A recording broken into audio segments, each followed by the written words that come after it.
Buenos días a todos, continuamos con la temática. En la clase pasada vimos cómo se calculaba el momento de inercia de una sección determinada.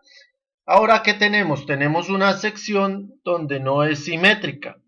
Entonces ya no sabemos dónde está ubicado el centroide. Si aplicamos la fuerza en este sentido, ya no sabemos en qué parte está el eje neutro o centroide. La pieza sería simétrica en este sentido, si aplicáramos la fuerza acá, ahí sí, nuestro centroide estaría en esta línea central, pero en esta dirección no la conocemos. Entonces vamos a ver en este video cómo calcular ese centroide. El centroide se calcula aplicando la siguiente fórmula: sumatoria de área por centroide de cada segmento dividido en la sumatoria de áreas. En otras palabras, tenemos que dividir esta sección en partes con geometría conocida. Acá lo tenemos. Entonces cogemos esta geometría y lo dividimos en segmentos conocidos. Entonces aquí hicimos dos divisiones, la parte superior 1 y la parte inferior que la llamamos como 2. Antes de arrancar a hacer el cálculo necesitamos definir una referencia, un punto o línea de referencia. En este caso yo la definí acá en la parte de abajo.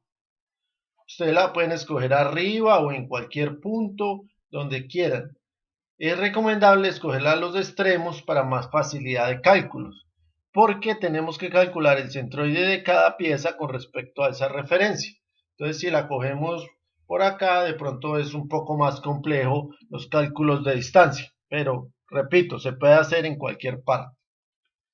Entonces, cogemos nuestra referencia, segmentamos la geometría de la pieza y arrancamos a hacer los cálculos.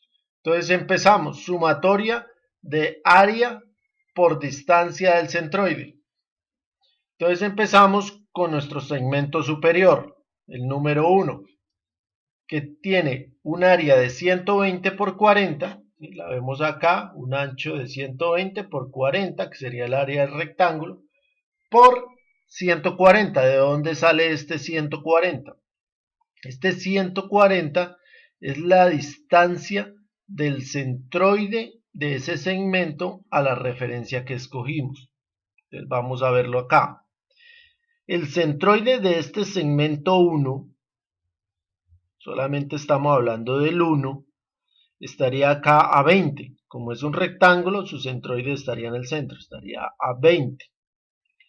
Y la referencia la tenemos de este punto a 120. Entonces 120 hasta acá más 20 de acá sería 140, que es el que estamos consignando acá. Seguimos con el segmento 2. Entonces más, de nuevo el área, 30 que es la base, por 120 que es la altura, por la distancia del centroide a la línea de referencia. Entonces tenemos una altura de 120, el centroide está acá ubicado en la mitad, sería 60. 60, la distancia de la línea de referencia sería 60. Entonces por 60. Y en la parte de abajo tendríamos la sumatoria de áreas. Entonces el área del primer segmento, esta misma de acá arriba, 120 por 40. Más el área del segundo segmento, 30 por 120. Al hacer esta operación, tenemos que el centroide nos da 105.7 milímetros. ¿Sí? Todo esto está en milímetros, lo trabajamos todo en milímetros, la respuesta es en milímetros. Entonces, esa medida nos va a dar la ubicación del centroide con respecto a la referencia que escogimos inicialmente. Como la escogí acá en este punto, entonces los 105 es a partir de este punto, a partir de ese extremo, 105 de acá hasta acá. Si ustedes escogen una referencia por acá, ¿sí? Acá este valor les va a dar diferente, pero les va a dar una medida de acá hasta acá. Entonces les daría el complemento. Si aquí tenemos 120, 140, 160, acá les daría 55 de acá hasta acá.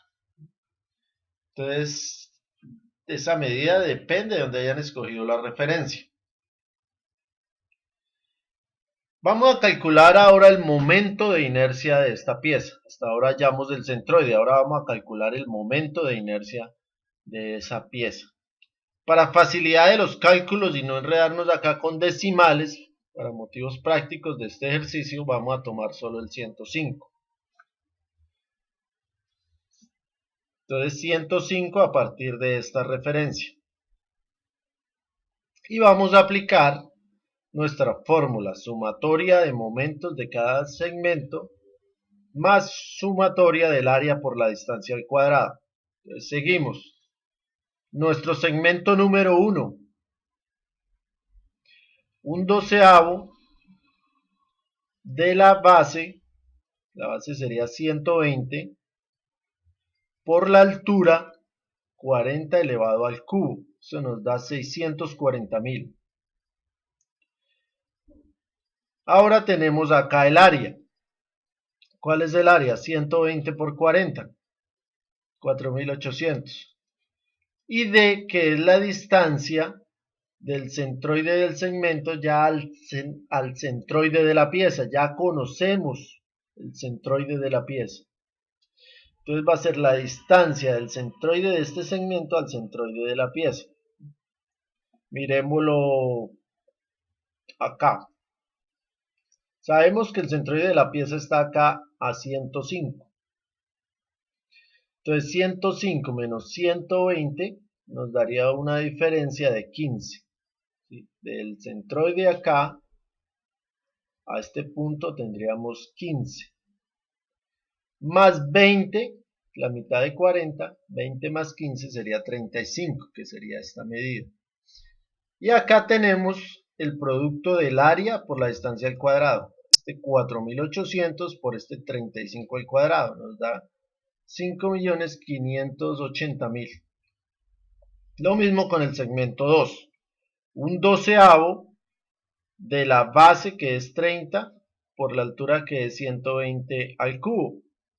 Eso nos da 4.320.000. Más el área, que sería 30 por 120. 30 por 120, eso nos da 3.600. Y D, que es la distancia del centroide del segmento al centroide de la pieza en general. Entonces tenemos 120, el centroide sería 60. Y la diferencia entre 60 y 105 sería igual a 45. Aquí tenemos 60, entonces esta distancia sería la diferencia 45 que tenemos acá. Entonces el producto del área por la distancia al cuadrado sería 7.290.000. Sacamos la sumatoria de estos momentos de inercia y tendríamos 4.960.000. Y acá la sumatoria del área por las distancias al cuadrado, 13.170.000. Entonces el momento de inercia es la suma de esos dos valores. Tendríamos acá alrededor de 18.130.000 milímetros a la 4. Si ustedes se fijan, trabajamos todo en milímetros. Pero ¿qué pasa? Cuando apliquemos nuestra fórmula de esfuerzo de flexión no podemos trabajar en milímetros, tenemos que trabajar en metros. Entonces tenemos que convertir esos milímetros a la 4, tenemos que convertirlos en metros. Entonces un metro tiene 1.000 milímetros, pero como es a la 4, elevamos a la 4. Entonces dividimos este producto en 1.000 elevado a la 4. Eso nos da un momento de inercia de 1.81 por 10 a la menos 5 metros a la 4. Se puede trabajar desde el inicio con estas unidades en metros. Lo que pasa es que serían valores muy pequeños. Por ejemplo, acá sería un valor de 0.03 metros. Entonces acá vamos a obtener ya no unos valores de millones, sino unos valores muy pequeños, 10 a la menos 6, 10 a la menos 7. Pero también se puede trabajar y al final tendríamos que obtener el mismo resultado ya en metros. Ya es la forma de trabajar de cada persona. Yo prefiero hacerlo en milímetros, aunque me salga un poco grande, que manejar decimales pequeños. Hasta ahí calculamos el centroide de la pieza y el momento de inercia de la pieza. Importante acá que tengamos en cuenta, ¿cuál va a ser nuestro valor de C? Entonces, si vamos a calcular el esfuerzo de flexión en este punto, entonces la distancia C sería 105. Pero si vamos a calcular el esfuerzo de flexión en este punto, entonces la distancia C ya no sería 105, sería 55. Porque 55 más 105 nos da los 160. Entonces, como esta pieza ya no es simétrica, los valores de C ya no son los mismos. Entonces, si tuviéramos acá tensión, en esta parte de abajo tensión, ya se imaginarán ustedes cómo se estaría deformando esa viga. Nuestra distancia para calcular el esfuerzo de flexión a tensión sería 105 y compresión sería 55. Como la C está arriba en el numerador, entonces ya podemos saber que el esfuerzo de tensión es mucho mayor y la pieza va a tratar de fallar por acá. Con esto terminamos este video, esta clase de cálculo de centroide y cálculo de momento de inercia. Ya sabemos cómo calcular M, momento flector, cómo calcular C y cómo calcular el momento de inercia. En la siguiente clase vamos a hacer un ejercicio completo ya de calcular el esfuerzo de flexión de una viga que tiene una geometría conocida. Muchas gracias.